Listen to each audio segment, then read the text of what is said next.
We live in an age that has mastered the accumulation of data, but lost the capacity for peace.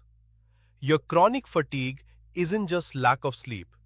It is a tax your nervous system pays for processing more noise in a day than your ancestors did in a lifetime. 5,000 years ago, the sages sat in the Naimisha forest. They were doing everything right. They knew the multisyllabic mantras, the precise geometry of the altars, the complex rituals, and none of it was working.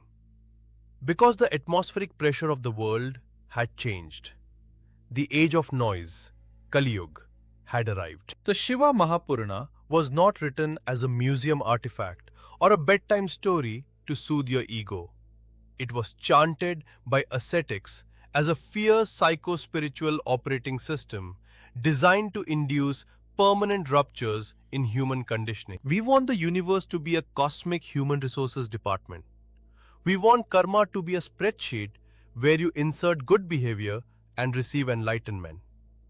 But Shiva sets the spreadsheet on fire. Consider Daraja, a violent, unrepentant addict who stole from his mother, murdered a man in the mud over 4 coins, and spent decades in absolute squalor. He didn't enter the temple seeking salvation. He went because his lungs were failing and the stone floor was dry. For 30 days, as he lay dying against a granite pillar, the precise acoustic vibrations of the Purana entered his ears. When death arrived with spike nooses, the warriors of Kailasa shattered the chains. Not because he repented, not because he earned it, because sound is an acoustic medicine that bypasses the broken ego and burns the forest of accumulated karma to ash. And consider Kanchula, a woman betrayed, exploited, and forced into living hell by her own husband. She survived through dissociation, floating near the ceiling beams while her body was violated. But when she reached liberation on the cliffs of Gokarna, she did something that broke cosmic theology. Standing in heaven, she demanded her abuser be pulled out of the flames of hell, not out of soft pity, not out of codependency, but to cut the cord. As long as he burned for what he did to her, her story remained tethered to his.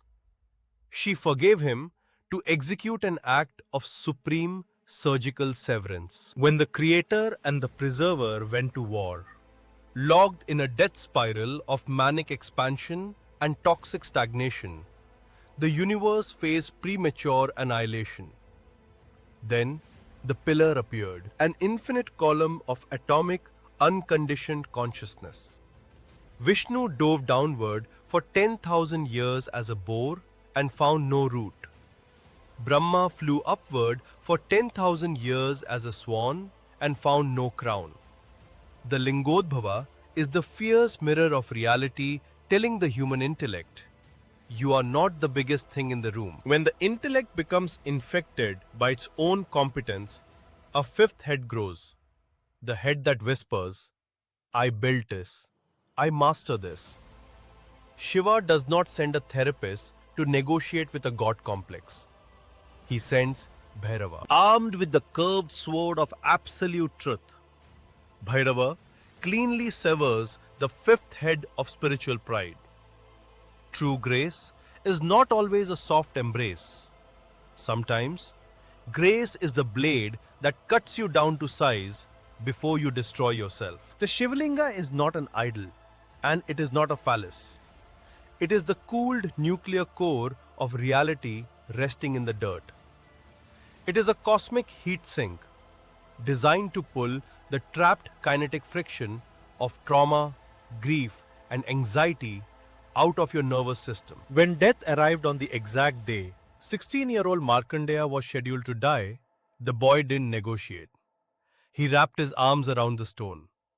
When death threw a noose around the boy, it caught the infinite. Shiva stepped out of the rock and kicked death in the chest, proving that when you anchor yourself to the axis, the algorithm of karma breaks. And on the longest, darkest night of the year, Shivaratri, a starving thief named Gunnidhi climbed a bilva tree to hide from a mob. He stayed awake out of terror. He fasted because he was broke. He plucked leaves to clear his sight, dropping them onto the stone below. And he tore his clothes to keep the dying oil lamp burning. He had zero holy intent. But spiritual mechanics are like thermodynamic laws. If flesh touches plasma, it burns.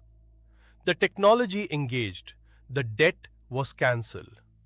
Grace doesn't check your resume. To navigate this ancient map, every single chapter in this book is engineered around a strict three-part architecture. Katha, the story, the myth, presented in its raw, visceral, cinematic intensity. Tatwa, the philosophy, the fierce mirror. Decoding the story using depth psychology, trauma mechanics, and mental models to confront your shadows and spiritual bypassing. Sadhana, the practice, the physical anchor. Uncompromising journaling audits, environmental redesigns, and acoustic rituals to wire the shift directly into your nervous system. You do not have to be worthy. You just have to be willing to strike the match. Most mythology books want to soothe your ego. This one is written to burn it to ash. Begin the 5-volume expedition today. Search Shiva Mahapurana Retold Volume 1 on Amazon or click the link below to order your copy now.